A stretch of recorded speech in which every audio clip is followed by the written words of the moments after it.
major political rift within the ruling All Progressives Congress is unfolding right now in Rivers State, and it's creating a direct power struggle ahead of the 2027 elections. In a clear show of defiance, the APC chapter in Ahoada West local government area has pledged to take orders only from Federal Capital Territory Minister Nyesom Wike and not from the state's APC governor, Siminalayi Fubara. This comes as Governor Fubara, who recently defected to the APC, has been declared the party's leader in the state by the national chairman. Meanwhile, the state's deputy governor, Ngozi Odu, has also formally defected to the APC, further intensifying the battle for control of the party structure between the governor and the minister.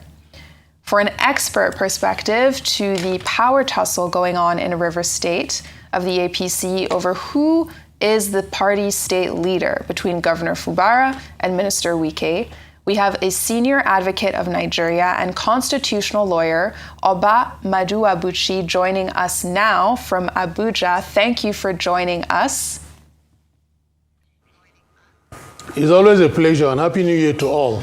Happy New Year to you as well, sir. So I think we can start off by you just bringing us and our viewers up to speed on everything that's been going on. A lot of politicians, a lot of leaders have essentially been jumping from one party to the next. And I think that for a lot of people, it's somewhat hard to follow. So just bring us up to speed on why this matters and why we're seeing it happen right now. Well, we've been on this Rivers political debacle for a long time, since 2023, 2024. I remember the last time I was on air was when the Supreme Court gave judgment and said that the president had the power to remove an elected governor. And I said, yes, he had the power because the Constitution said he can take extraordinary measures. And the most extraordinary measure you can take is to remove elected officials. So we have come into it now. We're also beginning the year again with Rivers State. And in my humble opinion, this thing is just struggle for safety, struggle for relevance. Immediately, 17 members of the House of Assembly left the PDP and went into the APC. Those of us who are political watchers knew that the next thing was there will be a staccato of movements. There will be panic.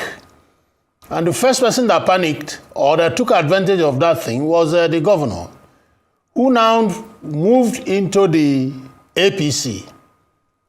Because, you know, the biggest problem he always had was the sword of Damocles hanging over him, that he could be impeached at the whims and caprices of the FCT minister.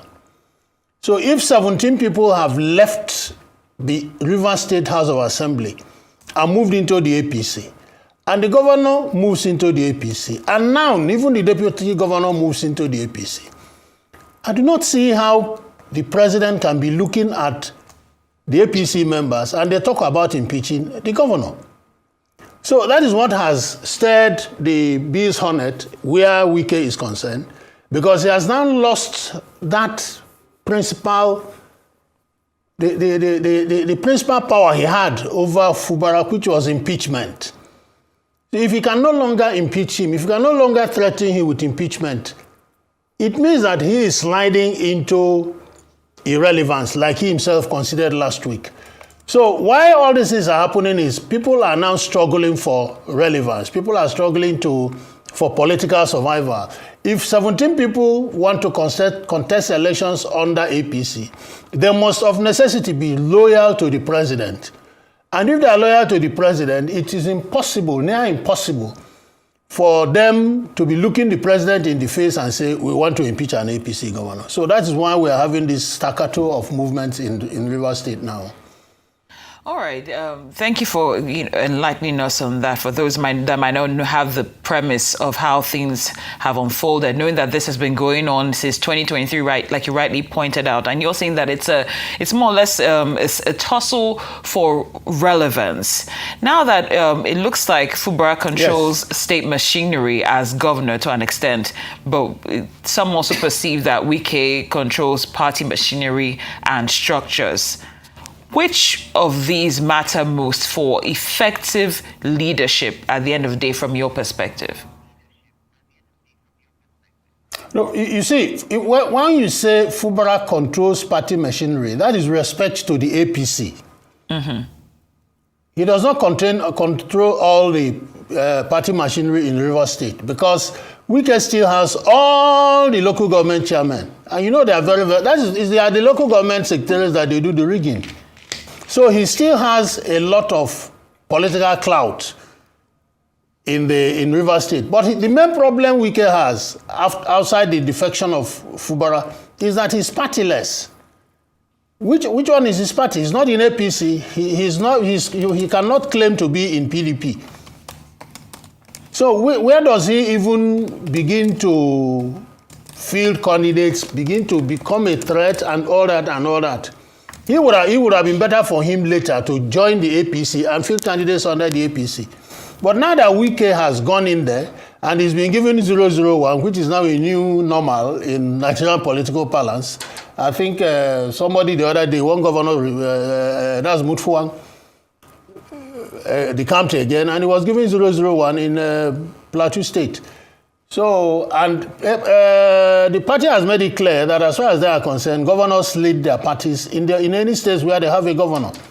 So if the man has gone into APC and he is the leader of the APC in Rivers State, and Wike is not a member of the PDP, I wonder what magic he wants to do. So these are the things that are making it necessary for him to, well, I would say in quotes, a bit jittery. But Wike is not somebody that gets jittery. But the situation is dicey for him. It's not, I'm not sure he thought about it will end this way or it will get to this extent. But as it is now, I don't know where he belongs to. He's not a member of APC. He's not a member of the PDP. He has to pick a platform first before we begin to talk of relevance.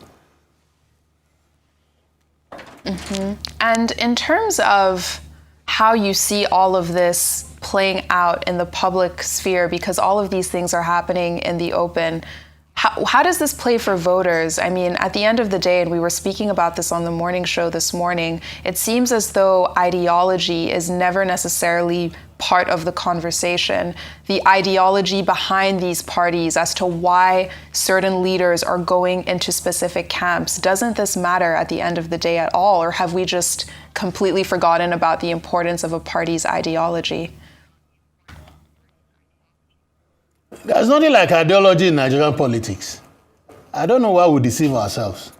We don't have to have ideology of Britain or the ideology of America. Like in America, what matters to them is your color. Just like in Britain. In Nigeria, we don't know anything about color. What matters to us is your tribe. So there are things that matter to us that do not matter to those who originated this idea of ideology. What is ideology? That you're a Democrat, I'm a Republican. Nigerians are not, we've not gotten to that level yet. What our ideology is food on the table. I was listening to one of these, I think is one of these, I've forgotten his name, one of these militants. And he said that Wike's problem is that he doesn't know how to push money. Fubara's problem is that he doesn't know how to push money. That is Nigerian ideology. Push money. Push money to the electorate. And they will vote for you. What has made Wike great is because he knows how to push money. It's not because of any ideology. Tell me the ideology of APC. Tell me the ideology of PDP. Tell me the ideology of APGA, Labour Party. There's nothing like ideology in Nigerian politics. In fact, in black politics, in African politics, it's only abroad where people are brought up to say, I'm a Republican. Republicans don't do this. And you grow up believing in that.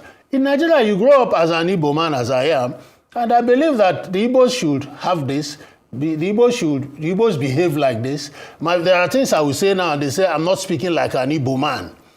I've said sometime when I was discussing Nnamdi Kanu, that was when I got my biggest backlash on the internet. Because I said that I didn't believe Nnamdi Kanu should have sacked Kanu Agabi and Onyechi Ikpeazu. And they said I was anti-Igbo. That's ideology in Nigeria, tribe. not Republican or Democrat or democratic capitalism and all that. Who is talking capitalism? We're all businessmen. Everybody's a businessman. Mm-hmm. You find how you put food on your table. Not that I'm a capitalist or a socialist. Who has ever tried that in Nigeria? It will not work. Well, but even when we tried subsidy, you saw how we corrupted it. Absolutely. So ideology has nothing to do with it.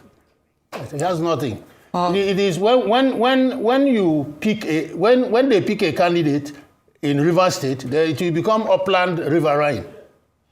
Well, senior advocate of Nigeria. Fubara is. And constitutional lawyer Oba Amadu Abuchi, would like to thank you for your insight here on Newsday, and thank you for your time.